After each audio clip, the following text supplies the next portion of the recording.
बांगलादेशी नागरिकांच्या वास्तव्यावरून महाराष्ट्र सरकारकडून मागील काही दिवसांमध्ये कारवाईचा बडगा उगारला आहे। पोलिसांनी मागच्या काही दिवसांपासून बांगलादेशी नागरिकांची धरपकड सुरू केली आहे।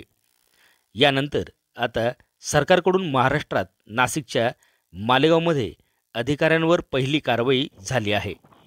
रोहिंग्या आणि बांगलादेशींना जन्मदाखले देण्याच्या प्रकरणात मालेगावचे तत्कालीन तहसीलदार आणि नायब तहसीलदार यांच्यासह 3 कर्मचारी यांना निलंबित करण्यात आले आहे।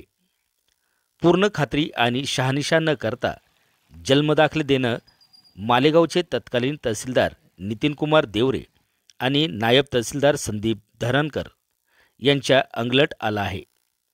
पदावर असताना कार्यालयीन कामकाज शासन निर्देशाप्रमाणे न करता आणि कामकाजात पुरेसे गांभीर्य दाखवले नाही असा ठपका ठेवून दोघांना निलंबित करण्यात आला आहे।